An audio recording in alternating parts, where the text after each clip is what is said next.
नमस्कार, special report देख रहे हैं आप। मैं हूं प्रशांत कटारी और स्पेशल रिपोर्ट में सबसे पहले बात कोरोना की, जिसने एक बार फिर डराना शुरू कर दिया है।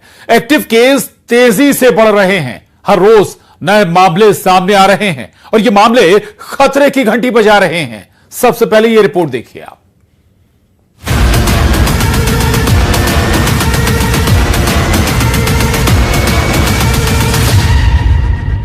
एक 1000 से ज्यादा एक्टिव केस, 6 से ज्यादा मौत।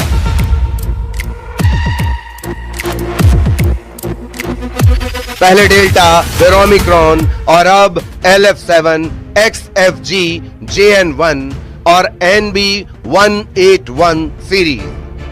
ये वो नए 4 वेरिएंट हैं जिनके साथ कोरोना ने फिर दस्तक दे दी है और ये दस्तक सतर्क करने वाली है, क्योंकि देश में कोरोना के मरीजों की तादाद तेजी से बढ़ने लगी है। मध्य प्रदेश समेत कई राज्यों में कोरोना के मामलों में बढ़ोतरी देखने को मिल रही है। सबसे पहले बात मध्य प्रदेश की करें तो मध्य प्रदेश में कोरोना के 6 एक्टिव केस हैं, जिनमें इंदौर में 5 और उज्जैन में 1 कोरोना मरीज है। लेकिन इस बीच चौंकाने वाली बात यह है कि प्रदेश के बड़े शहरों में कोविड से निपटने की तैयारियां धीमी हैं। भोपाल में सिर्फ एम्स में ही कोविड टेस्ट हो रहा है। इसके अलावा किसी भी सरकारी अस्पताल में कोरोना का टेस्ट नहीं हो रहा। बात देश के दूसरे राज्यों की करें तो केरल में सबसे ज्यादा 430 कोरोना मरीज हैं। 325 मरीजों के साथ महाराष्ट्र दूसरे नंबर पर है। दिल्ली में 107, गुजरात में 83, कर्नाटक में 47, तमिलनाडु में 69, उत्तर प्रदेश में 15, राजस्थान में 13 और बंगाल में कोरोना के 12 एक्टिव मरीज हैं। कोरोना के बढ़ते केसेस के बीच IIT इंदौर ने एक चिंताजनक रिपोर्ट जारी की है। IIT इंदौर की रिसर्च में पता चला है कि कोरोना वायरस के डेल्टा वेरिएंट से साइलेंट हार्ट अटैक हो रहे हैं। इसके अलावा थायराइड जैसी समस्याएं भी सामने आ रही हैं। ICMR की मदद से IIT इंदौर ने ये रिसर्च की है। इसके लिए देश में कोविड-19 की पहली और दूसरी लहर के 3134 मरीजों का डेटा लिया गया है। देश भर में कोरोना के मामले बढ़ते जा रहे हैं। इस बीच IIT इंदौर का एक शोध सामने आया है, जिसमें साफ तौर पर पता चला है कि कोविड के वेरिएंट ने शरीर पर कई तरीके के प्रभाव डाले हैं। यानी जो डेल्टा वेरिएंट था, जो दूसरी लहर चली थी, उसमें 3000 से ज्यादा लोगों का विश्लेषण किया गया था और विश्लेषण के बाद ये सामने आया कि उनको हार्ट अटैक जैसी प्रॉब्लम हुई है। यानी उनका जो हार्ट है उसमें प्रभाव पड़ा था, साइलेंट हार्ट अटैक उन लोगों को हुआ है और थायराइड की समस्या जो है वो बड़ी है। ये जो पूरा शोध हुआ है ये ICMR के सहयोग से हुआ है और IIT इंदौर के प्रोफेसर ने किया है, लेकिन जो रोगियों का विश्लेषण हुआ है वो IIT के प्रोफेसर जो है वो प्रयागराज उन्होंने किया है। कोरोना के मामले भले ही तेजी से बढ़ रहे हैं, लेकिन केंद्रीय स्वास्थ्य मंत्रालय के मुताबिक इससे घबराने और डरने की जरूरत नहीं है।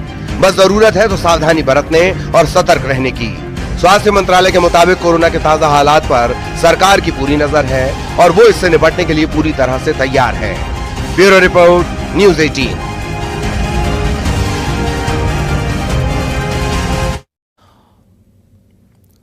तो कोरोना देश में एक बार फिर दस्तक दे चुका है। 1000 से ज्यादा मामले सामने आ चुके हैं और इतना ही नहीं, आधा दर्जन मौतें भी कोरोना की वजह से हो चुकी हैं। यानी चिंता बढ़ना लाजमी है, एहतियात भी बरतना है, सिस्टम को भी दुरुस्त करना है और अस्पतालों में भी व्यवस्था दुरुस्त होनी चाहिए। हमारे साथ बातचीत के लिए उज्जैन से अजय पटवा जुड़ रहे हैं, भोपाल से रमाकांत दुबे, इंदौर से मिथिलेश गुप्ता हमारे साथ हैं।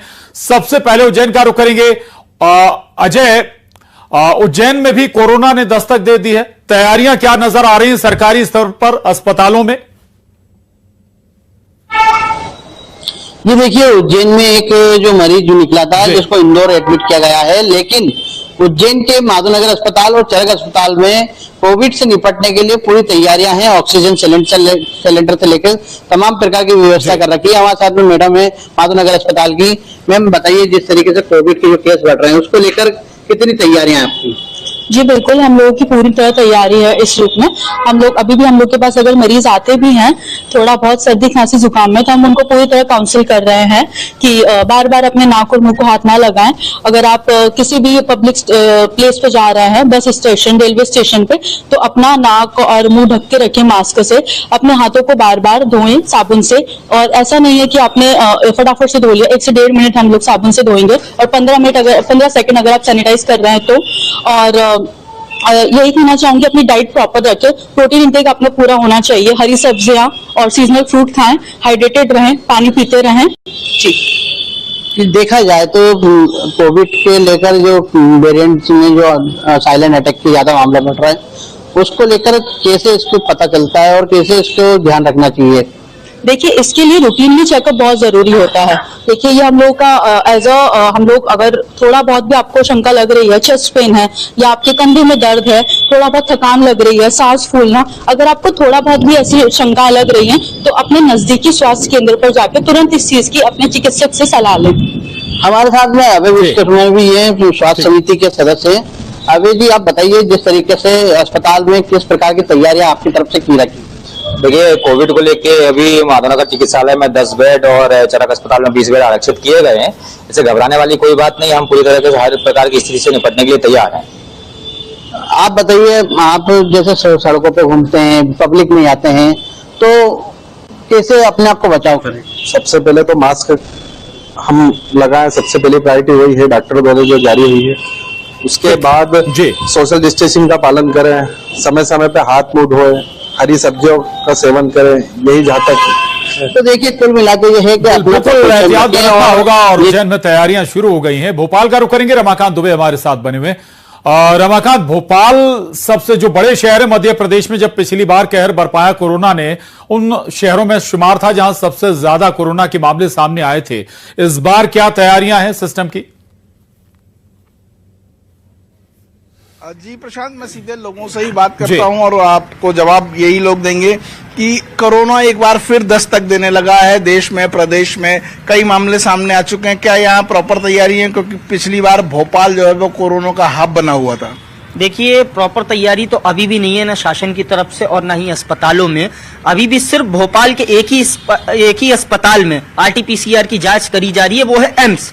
तो जब इतने बड़े अस्पताल में सिंगल इतनी घातक बीमारी कोरोना की जांच करी जा रही है, तो इससे आप समझ सकते हैं कि आने वाले समय में अगर प्रशासन की इसी तरह सख्ती रही और सख्त गाइडलाइंस जारी नहीं करी गई कोरोना को लेकर, तो कहीं ना कहीं दोबारा भी कोरोना के मामले ज्यादा बढ़ जाएंगे भोपाल में और हमें इस बार और ज्यादा कठिनाई का सामना करना पड़ेगा। इसलिए शासन को, प्रशासन को अभी से सख्त गाइडलाइन जारी करनी चाहिए और कोरोना जैसी घातक बीमारी से लड़ने के लिए पहले से ही तैयारी कर लेनी चाहिए। हमारे साथ और भी लोग मौजूद हैं, हम जानेंगे क्या भोपाल में कोरोना से लड़ने की तैयारियां हैं? अभी नहीं, अभी वर्तमान फिलहाल तो नहीं, और वैसे भी कोरोना दस्तक दे चुका है MP में, और अगर प्रशासन ने पूर्ण तैयारी नहीं करी, कठोर कदम नहीं उठाया है बीमारी के शुरुआती कदम में, तो हो सकता है हमें फिर वही त्रासदी झेलना पड़े जो हम पहले भी झेल चुके हैं।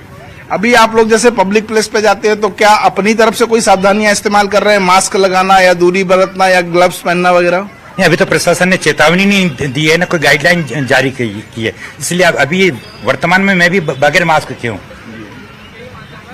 समस्या यही है कि क्या प्रशासन की चेतावनी देना या गाइडलाइन जारी करना ज्यादा जरूरी है? अगर हम रोज देख रहे हैं कि कोरोना के मामले बढ़ रहे हैं तो खुद से भी कुछ जो है सावधानियां बरती जानी चाहिए। सबसे पहले तो मैं सरकार से ये अपील करना चाहूंगा कि कुछ ऐसी गाइडलाइंस जारी करे, जैसे मास्क पहनना कंपलसरी करे, लोगों को जगह जगह इकट्ठा होने से दूर रखे, सैनिटाइजर का यूज कंपलसरी करे, और ऐसी जगह जैसे बस स्टैंड हो गए, रेलवे स्टेशन हो गए, एयरपोर्ट्स हो गए, वहां पे जो टेस्ट RT-PCR टेस्ट है वो कंपलसरी करे। आने जाने जो राहगीर है, जो भी ट्रेवलर आ जा रहे हैं, उनका सबसे पहले RT-PCR टेस्ट होना जरूरी है। बिल्कुल, इन्फॉर्मेशन को या सरकार को जरूर रखनी चाहिए। लौटूंगा आपके पास, और लेकिन अवेयरनेस हमारी भी जरूरी है। इंदौर का रुख करेंगे मिथिलेश।